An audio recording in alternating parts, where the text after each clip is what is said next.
Fala, família da Natação Criativa! Quero agradecer mais uma vez a sua presença, que acompanha a gente pelo canal do YouTube, Spotify, ou é mais os 300 mil seguidores ali no Instagram. E hoje o tema é desenvolvimento de saúde sem uso de medicação. E eu trago uma pessoa muito especial para falar do tema, doutora Caroline Giuliano. Muito obrigado pela presença, doutora. Muito obrigada, eu quem te agradeço. Obrigada pelo convite. É um prazer poder falar sobre um assunto que, para mim, é o que faz todo sentido dentro da minha área de atuação, inclusive na minha vida. Então, muito obrigada, é uma oportunidade incrível poder estar aqui. Sejam muito bem-vindos, espero poder sanar dúvidas e trazer conceitos interessantes aí para mudar a percepção de saúde e essa lida mais íntima com a vida sem uso de medicação. Isso, tem um estudo ali pela Conselho Federal de Farmácia que 77% dos brasileiros se automedicam. Mas a gente vai falar disso logo. Antes, quero agradecer aos nossos parceiros, a Sobrasa, Sociedade Brasileira de Salvamento Aquático, que sempre fala prevenir é salvar e educar para não afogar. Plataforma Educar com mais de 200 cursos para você, profissional da saúde, o aplicativo da SwimTrack para você realizar o monitoramento e avaliações dos seus alunos nas academias ou aula de personal, e a Flote, que vem agora com a nova nadadeira de borracha, mais confortável, para te trazer mais força, flexibilidade nos tornozelos e além de um trabalho de resistência, 6 tamanhos diferentes, um em cada cor, para facilitar você que é professor na hora de pegar nas suas aulas.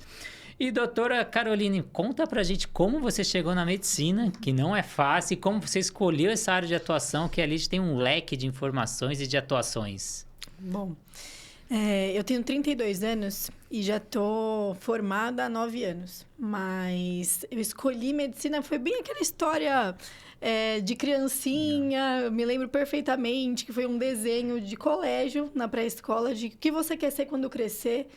E realmente eu me coloquei num lugar de hospital, de cuidado.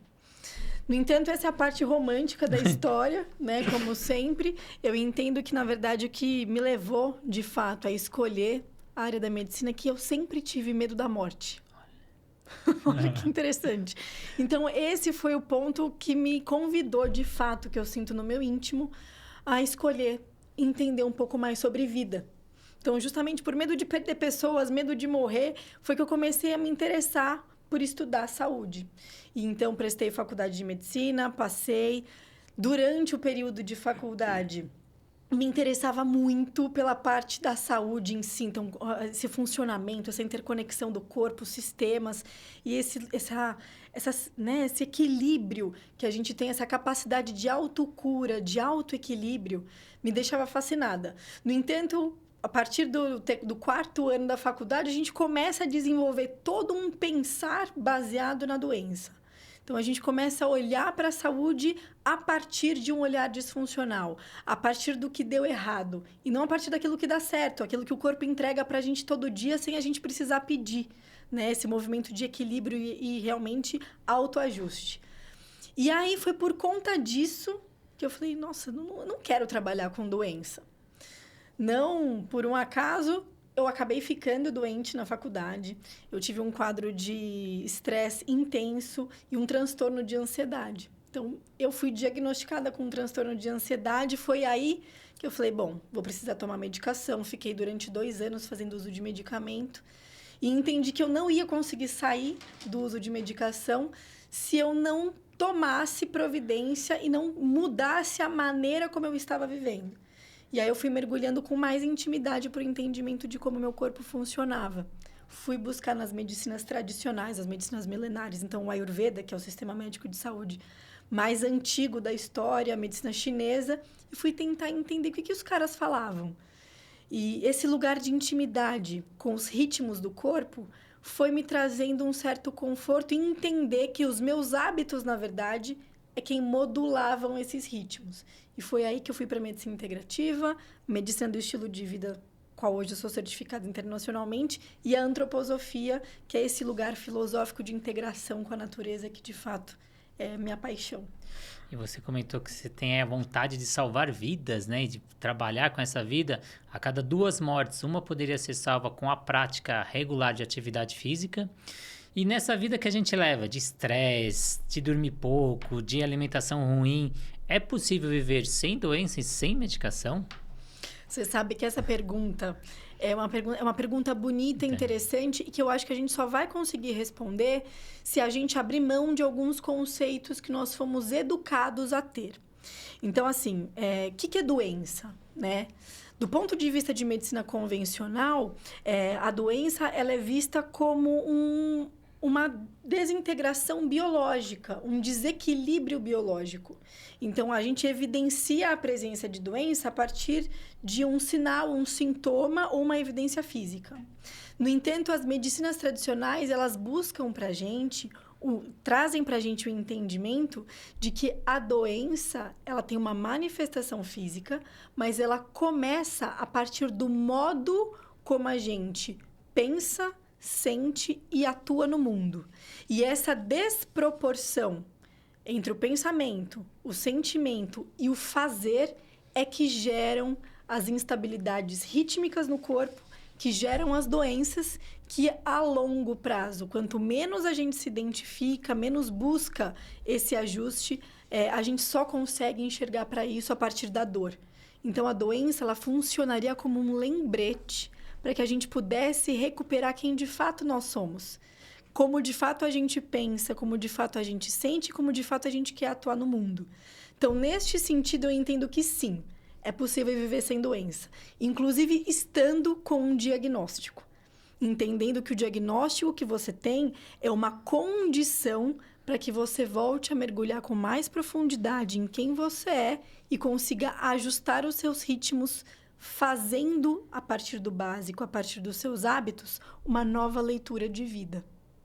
E segundo a Organização Mundial da Saúde, 5 milhões de pessoas morrem vítimas do sedentarismo no mundo. E tem um estudo que 70% das pessoas que iniciam a academia antes dos 3 meses desistem das academias. E 50% das pessoas que elaboram metas no ano novo desistem antes do carnaval.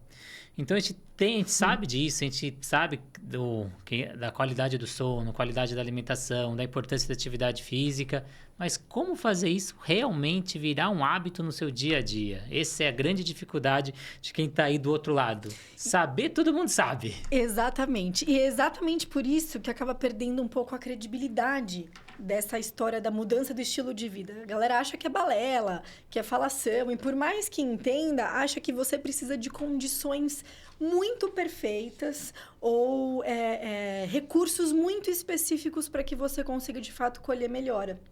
E, na verdade, eu entendo que a gente não consegue manter as pessoas engajadas porque elas não se sentem habilitadas, elas não sabem fazer.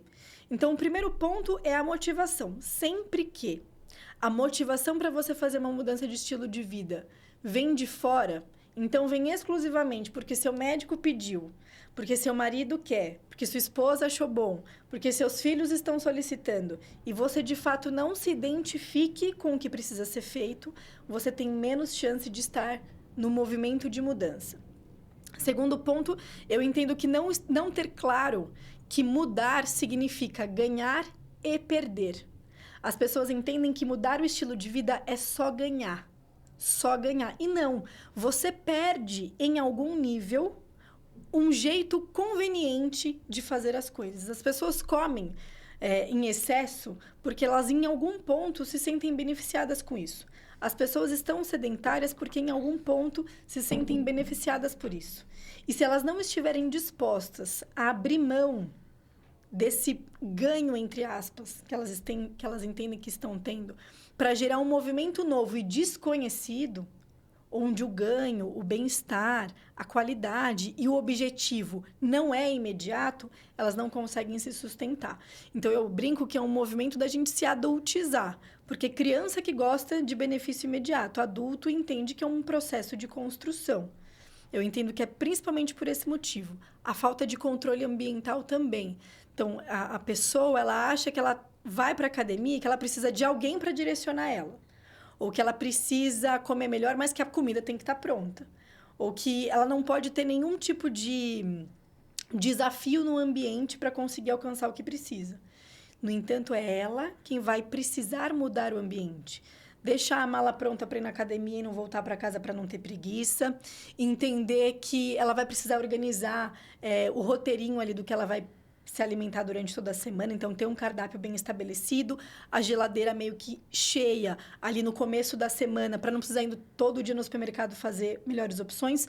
Não se alimentar quando tem fome. Então, ter realmente uma programação de dieta para facilitar e diminuir os gatilhos ansiosos de compulsão alimentar. Então, é um controle de ambiente que vem dela. É ela que vai precisar gerar um movimento e não é só a parte boa, não é só a coleta do benefício. E como você falou, ele vai muito no externo. Então, ele vê aquela pessoa que já faz uma dieta balanceada, que vai na academia todos os dias, ele quer sair do zero e ser aquela pessoa no dia seguinte. Exatamente. E isso é um processo, como você falou, ter essas metas, né? Então, como chegar nessas metas e como perceber que você tem um processo para ser esse 100%. Hoje você está no 30%, amanhã você vai estar no 40%, e daqui 2, 3 anos você vai chegar nesse 100%, né? Então, isso é importante. Nesse sentido, a medicina do estilo de vida propõe que a gente tenha metas bem definidas, que sejam de fato importantes, relevantes para essa pessoa, então que faça diferença na vida dela, que ela consiga alcançar essas metas. Então, esse lugar de expectativa, às vezes a pessoa tem uma expectativa tão alta com relação ao que ela quer de melhora, que ela não coloca uma meta que seja possível alcançar nos próximos 20 dias. Então, ter uma meta alcançável, bem delimitada, específica, que seja importante, que ela saiba quanto tempo vai durar esse período de ajuste para ela alcançar essa meta, é muito fundamental. E, principalmente, colher bem-estar e qualidade durante todo o processo. Porque, infelizmente, a gente não se sustenta nos movimentos onde a gente não tenha pequenos pontos de bem-estar. Então, que seja gostoso para você fazer a mudança. Por mais que seja esse lugar de se adultizar e entender que você que vai precisar fazer o movimento e que isso não é simples, é trabalhoso, dá trabalho mesmo e não é do dia para a noite, colher pequenos pontos de bem-estar e de plenitude diariamente durante esse processo de fazer é muito fundamental. Senão você não se mantém no hábito. Eu, por exemplo, eu faço atividade física 7 vezes a semana, só que quando eu viajo e quando eu vou dar curso, eu não faço. Então, eu me liberto. Então, tem momentos que eu também não é 100%, 365 dias no ano. Então, essa é a minha forma, que eu sei que eu vou ter momentos que eu vou poder relaxar, mesmo na alimentação. Eu sou uma pessoa regrada. Mas tem momentos ali, no final de semana ou a cada 15 dias, que a gente também não dá para você ser 100% o tempo todo. E nesse processo que eu estou percebendo muito, estou percebendo que é difícil, às vezes, você fazer sozinho. Qual que é a importância de você ter um profissional te acompanhando nesse processo de você estabelecer essa meta, de você conquistar ou não, ou você perceber esses resultados, ter alguns processos, entender esses processos? A rede de apoio é um pilar no processo de mudança. Além de entregar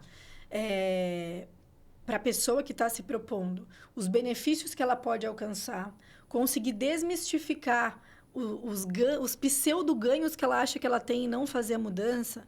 Então, além de fazer essa territorialização do que vai ser bom, benéfico para a saúde física, mental e emocional, esse percurso precisa fazer com que a pessoa se reconheça. Então, é realmente um lugar de lembrar de onde você saiu, para onde você quer ir, o que você está alcançando passo a passo, fazer os ajustes ambientais e físicos. Então, se você está percebendo que, você, por exemplo, quer começar a atividade física, a rede de apoio, ela tem obrigação de olhar os outros pilares de saúde. Então, entender como que está essa dieta, se essa pessoa está se hidratando, como que está o descanso dela, que são questões que a pessoa que não tem conhecimento não vai saber, que fazem toda a diferença para ela se manter engajada, para ela se manter habilitada, para ela conseguir sustentar a mudança. E, principalmente, acolher os aspectos emocionais. Então, as dúvidas, as angústias, os extremismos que aparecem durante o movimento são fundamentais de serem prontamente desfeitos, porque isso cresce e acaba gerando um movimento de recaída ou então a pessoa não adere à mudança. Então, a rede de apoio, ela tem fundamentalmente a importância de manter essa estratégia acontecendo, acolher os aspectos emocionais e garantir que você vai alcançar o alvo, fazendo os ajustes que forem precisos. E você começou a sua fala falando que a gente tem muito olhar para a doença e pouco olhar para a prevenção. A atividade física, o exercício físico, ele pode ser considerado um remédio até como preventivo? E lá eu falei no início que 77% dos brasileiros se automedicam. E dentro desses 77% foi percebido que eles fazem redução da dosagem e às vezes até do tempo dessa medicação. Então, nem a utilização correta dessa medicação as pessoas utilizam. E tudo por conta própria, né? Isso que é mais preocupante. As pessoas, elas se automedicam, elas se auto-intitulam médicas também, né? Sim, né? A atividade física, o exercício físico é considerado primeira linha medicamentosa para diversos tipos de doença. Então, pressão alta, diabetes, osteoporose, transtorno de ansiedade, é considerado primeira linha de tratamento. O que é importante a gente entender? Em que momento este indivíduo está do tratamento. Então, é óbvio que a gente não vai colocar exclusivamente a atividade física como medicação ali num momento de descompensação da doença. Então, existe um momento para ser introduzido. A gente sempre precisa ver frequência, intensidade, o tempo da prática, a duração da prática, o tipo de prática, o quanto o indivíduo reconhece e consegue se manter aderente à proposta.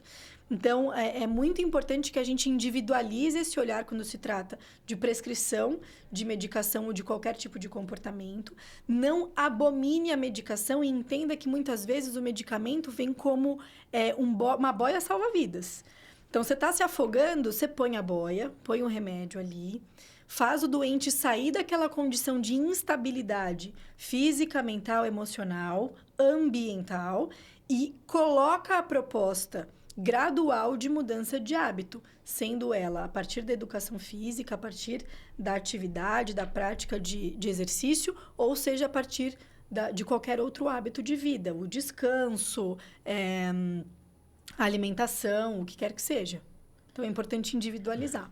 E nessa mudança de hábito, qual é a importância do ambiente que você vive? Porque, eu vou fazer uma dieta e alguém sempre vai me chamar para tomar um cafezinho, fazer um almoço, ou aquele famoso, experimenta isso aqui, você não vai experimentar isso. Ou eu vou fazer academia, você vai para academia de novo, vamos para não sei aonde. Então, qual que é o peso do ambiente, as pessoas que te cercam, de você conseguir introduzir esse hábito e terem hábitos semelhantes ao seu? Nesse ponto, realmente o aspecto de motivação. Então, se o que fez o indivíduo gerar um movimento de mudança foi realmente um fator externo a ele, então foi o corpo bonito que ele quer ter, foi o médico apavorando ele que ele vai morrer doente, foi algum familiar ou a rede de amigos insistindo para que ele faça, qualquer tipo de gatilho que o convide para o hábito anterior vai ser suficiente para ele abandonar. Então, o peso é alto para esse indivíduo que não reconheceu a necessidade em si. Se ele não conhece os riscos que ele corre em não mudar, se ele não reconhece os benefícios que ele vai alcançar mudando, ele não vai conseguir mudar e tudo vai ser uma desculpa suficiente, mesmo que pequena, para ele não se manter no movimento. Então, o mais importante é olhar para esses aspectos. Nossa, já estou dando uma aula aqui, mas você comentou aí desses sabotadores. Quais são os maiores sabotadores para essa pessoa ter essa mudança desse hábito, né? O que faz ele sempre voltar para trás? Eu costumo colocar 3 aspectos. O primeiro é a falta de conhecimento. Falta de conhecimento do como fazer. Então, não ter conhecimento técnico de como fazer. E não ter conhecimento sobre si. Então, a gente é muito pouco convidado para se escutar. Entender o que o corpo está precisando, o que você está sentindo, entender o que você gosta de fazer, o que te faz bem, o que faz você se sentir bem. Então, essa falta de conhecimento é o primeiro sabotador. Você fica à mercê de limites externos. O ambiente que te dá o limite, e não você mesmo. Você não se reconhece. Não reconhece o benefício do fazer aquilo que tem troca. O segundo ponto é a falta de controle do ambiente. Então, você está tão acostumado a viver num improviso que você não tem a organização necessária para conseguir manter o hábito. E hábito, disciplina, é organização. No início, é mais difícil se organizar. Então, você abre aquele quartinho escuro, acende a luz, tá aquela zona. Até você gerar um ambiente arejado, confortável, organizado, demora um certo tempo. Mas o controle de ambiente é fundamental. Aí você vai gerando circuitos que vão facilitando. Então, o ambiente vai te facilitar. E é um processo conseguir fazer com que esse lugar seja alcançado. E o terceiro principal ponto de sabote é a expectativa desproporcional. Então, o indivíduo cria uma expectativa extremamente alta, né? Ele toma 5 classes de medicação, ele quer parar de tomar todas elas em 30 dias. É uma expectativa desproporcional, não é possível alcançar algo nessa monta. Então, se a gente não consegue colocar um passo a passo definido com meta alcançável, que seja relevante, que o indivíduo se sinta na intimidade de conseguir, ele também não se sustenta. E a expectativa desproporcional gera a ansiedade, que é ficar vivendo nesse futuro que nunca chega, a preocupação, que é ficar vivendo exclusivamente um padrão mental de mudança, então preciso mudar, quero mudar. Que habilidade você tem? Não sei, mas quero mudar, mas preciso mudar. Então você fica extremamente preocupado, mental, ou apático. Não quero mudar, não sei mudar, não quero fazer nada, minha vida tá boa assim, quero continuar dessa forma. E você se sente desmotivado, invadido pelo mundo e sem sentir bem-estar, sem experimentar de fato o que é tomar a vida na sua mão. Então, para mim, esses são os principais sabotadores e do ponto de vista científico também.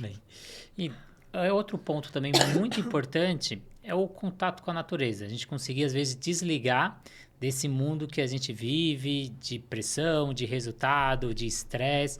Qual a importância desse contato com a natureza e ter esses momentos que você consegue desligar esse estresse?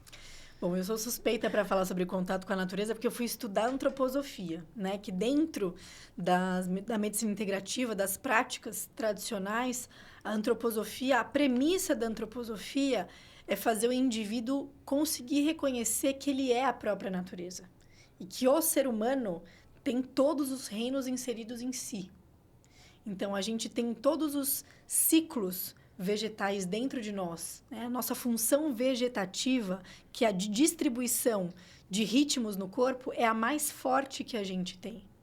Nós somos os próprios animais, então os instintos que a gente precisa de movimento para alcançar o que a gente precisa também são inseridos em nós. O reino mineral está dentro da gente, nós somos um aglomerado de minérios que mantém essa distribuição de vitalidade e a forma física. Então, se a gente não entender que nós somos a natureza, com a possibilidade ainda de pensar a respeito disso, então a aquisição humana que arremata tudo isso com equilíbrio é a nossa capacidade de pensar. E isso, de fato, faz com que a gente colha o benefício de ser humano, de ser equilibrado. Mas por que é importante ter contato com a natureza? Do ponto de vista físico, a propriocepção, né? Então, quando a gente está em contato com a natureza, a gente consegue organizar o território do nosso corpo de uma forma melhor. A gente consegue ter uma melhora cardiovascular, então a gente distribui os fluxos para a periferia do corpo e para o centro dos nossos órgãos de uma forma mais proporcional. E a gente ativa os opioides endógenos, que são os eixos que diminuem a dor. Então, a gente colhe benefício em todos os níveis de fato. Além de tudo isso tudo vai ativar os nossos eixos de relaxamento, trazendo uma sensação de calma, uma sensação de relaxamento muscular, então uma presença maior para o que a gente está fazendo, e tudo isso faz com que a gente, do ponto de vista emocional, experimente criatividade, espontaneidade, bem-estar. Então, é interessante que quando a antroposofia traz essa necessidade do contato com a natureza, esse olhar para o ser humano como um indivíduo que tem todo o reino da natureza presente dentro do seu instrumento, é justamente de que a gente consiga começar a viver a partir do bem-estar, começar a viver a partir do equilíbrio. Então, esse limite estando bem estabelecido dentro de nós, dentro da nossa ferramenta principal, que é o nosso corpo, faz com que a gente se integre de uma forma natural com a natureza, sem necessidade de explorar, sem necessidade de estoques absurdos, e sem desvitalizar. Então, esse é o principal lugar que a antroposofia, que a medicina integrativa, nos convida, tanto do ponto de vista superficial quanto profundo, quando pede para a gente ter mais contato com a natureza. E outros pontos, né, que também a gente, às vezes, no dia a dia, a gente não leva muito em consideração, além da natureza, a gente tem também a parte da respiração, né? A importância desse respirar, de você ouvir o seu respirar, de você fazer não só de forma automática, né? Perfeito. E você sabe que nós temos 3 órgãos de limite principal no corpo. A nossa pele, onde estão alojados todos os nossos órgãos sensoriais, né? Então, os 5 sentidos que são tão estimulados, eles estão do ponto de vista mais externo, repousando nesse órgão de limite.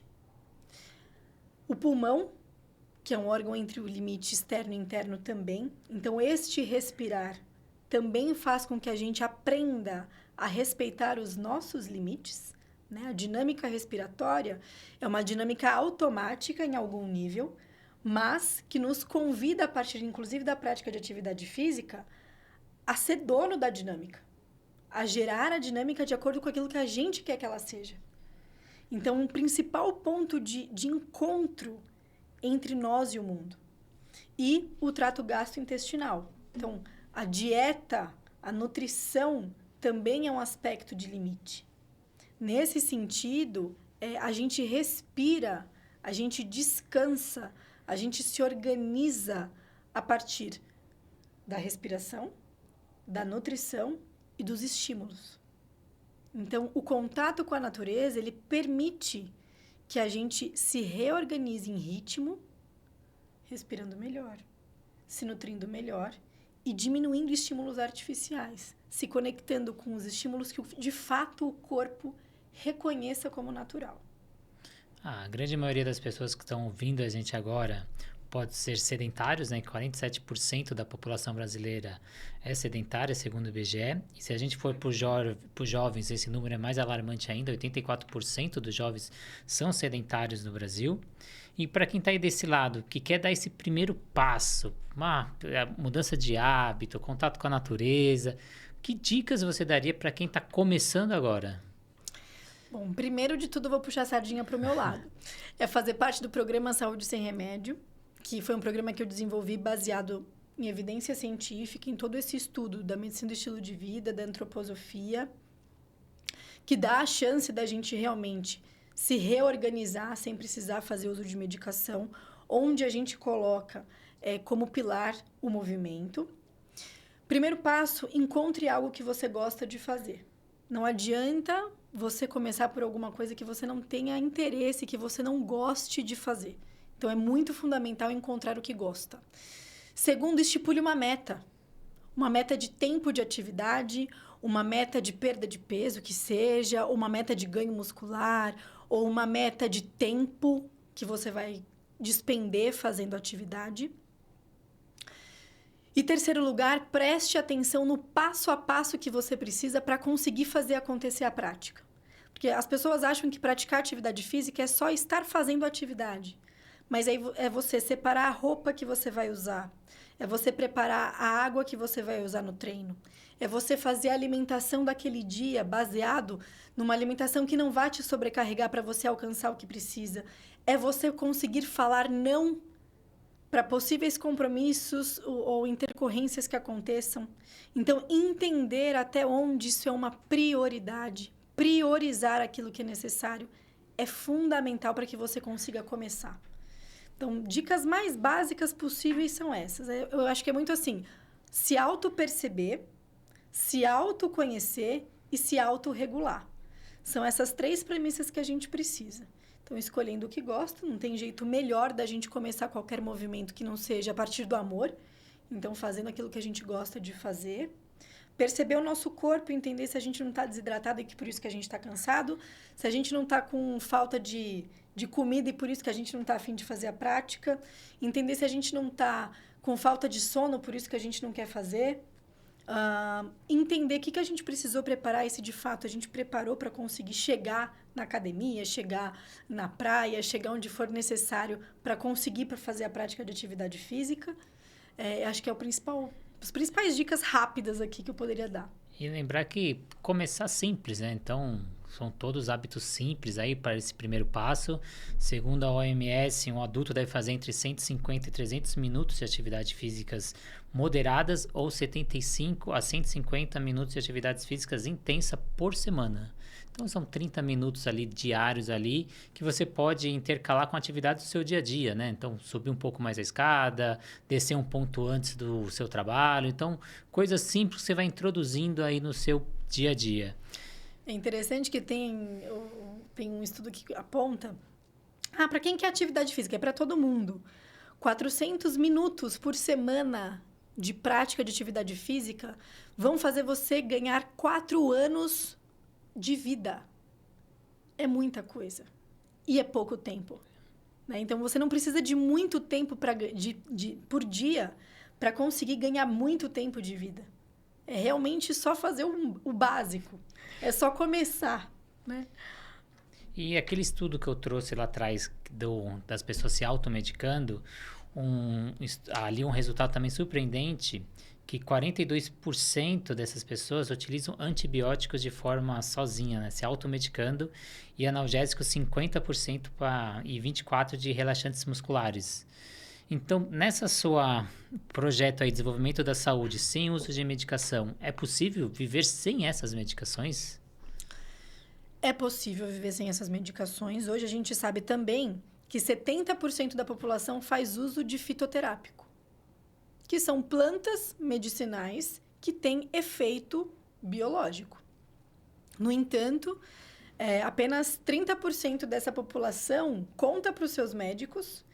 E desses 30%, eu garanto que menos da metade sabe o que fazer de indicação não medicamentosa para aliviar a dor de um doente. Então, sim, é possível, estando comprometido com a sua saúde, né? Existem 2 momentos que a gente precisa do uso do medicamento e que hoje em dia as pessoas buscam a medicação. Os primeiros são as dores agudas, são essas dores físicas mais óbvias, são esses momentos de sofrimento. E, normalmente, as pessoas não estão conseguindo identificar quais são os gatilhos que aconteceram ao longo do dia que culminaram nessa dor. Por isso que elas recorrem à medicação. Porque certamente se estivessem atentas com períodos de pausa para perceber o seu corpo, identificariam que estão desidratadas, que estão malnutridas, que não levantaram da cadeira durante todo o período de trabalho, ou que não se sentaram 1 minuto para conseguir perceber o seu corpo, não diminuíram, não reduziram os estímulos em nenhum nível dos seus 5 sentidos. Então, essas pessoas só conseguem aliviar a dor a partir de uma medicação. E só conseguem identificar a dor a partir do sofrimento físico. E o outro momento são essa capacidade que o corpo tem de se autocurar, de se auto-beneficiar, que faz com que a gente iniba eixos mais profundos de dor, eixos mais centrais de dor, eixos viscerais de dor. E essas pessoas só conseguem identificar a necessidade do medicamento depois de 30, 40 anos de sobrecarga. Então, certamente, a gente consegue parar de usar medicação nesses 2 momentos, desde que o indivíduo esteja se comprometendo a perceber-se, a avaliar-se e a, principalmente, gerar um movimento diário e contínuo de saúde, a partir daquilo que é bom. É bom beber água, é bom comer, é bom descansar, é bom se movimentar, é bom falar sobre o que sente. Então, se a gente não conseguir cultivar esse lugar, a gente não faz sair do uso de medicação. Mas, certamente, não vai precisar começar o uso ou sair do uso se a gente topar, aceitar essa trajetória. E você percebeu que a pandemia foi um marco nessa mudança para as pessoas? Tem um estudo na Google que fez durante a pandemia que 50% das pessoas começaram a procurar mais atividade física para sua saúde mental e 28% dos brasileiros começaram a praticar atividade física em casa. Você percebe que teve até uma mudança na prática da atividade física e mesmo na obtenção de uma saúde sem medicação? Certamente.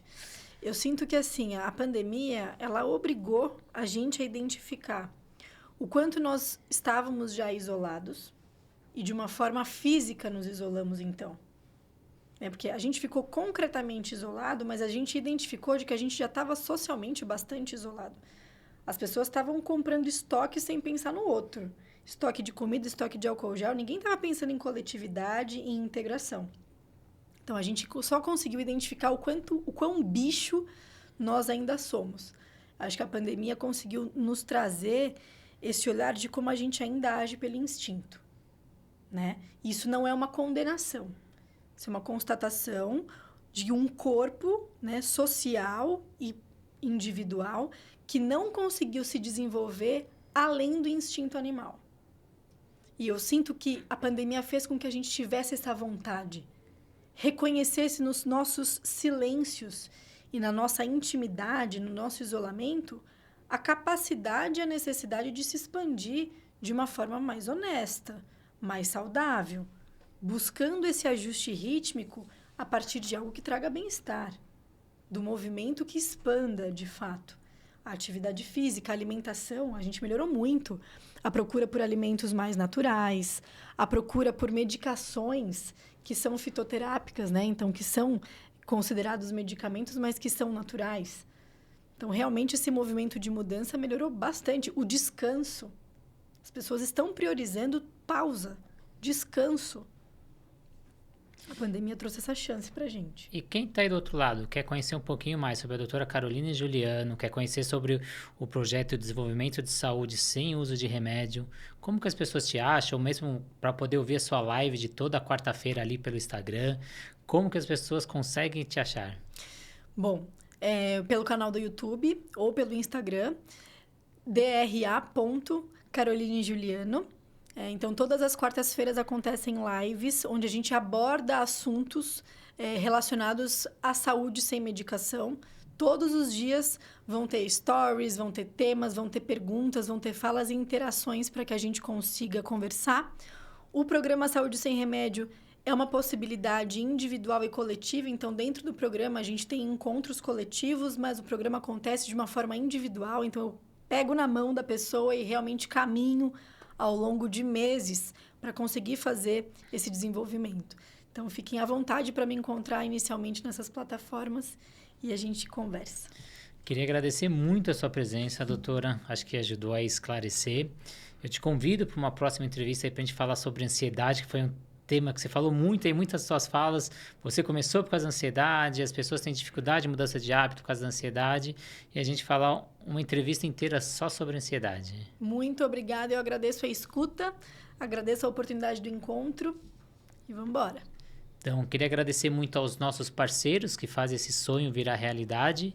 A Sobrasa, Sociedade Brasileira de Salvamento Aquático, que ajuda na diminuição e na prevenção de acidentes. A principal causa de mortes em crianças de 1 a 4 anos é o afogamento. Então, prevenir é salvar e educar para não afogar. A gente tem a plataforma Educar, que auxilia os profissionais da área da saúde, entregando cursos em tudo que é áreas, com certificado para você assistir a hora que quiser, onde quiser e como quiser. Uma plataforma 100% online.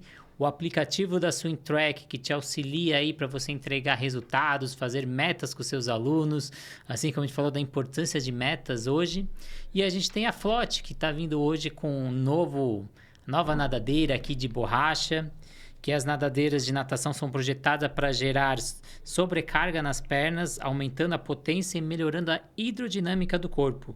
E, ao mesmo tempo, oferece extremo conforto nos treinos longos. Então, em 6 tamanhos diferentes, você pode achar na Decathlon, no Mercado Livre ou com a própria Flote. Então, muito obrigado a todos os parceiros e você que acompanha a gente, que deixa os comentários, que segue o nosso canal, sabe como é importante você seguir com um clique seu, a gente consegue trazer todos esses parceiros e fazer esse sonho virar realidade. Então, doutora, muito obrigado mais uma vez e obrigado a vocês aí do outro lado. Muito obrigada.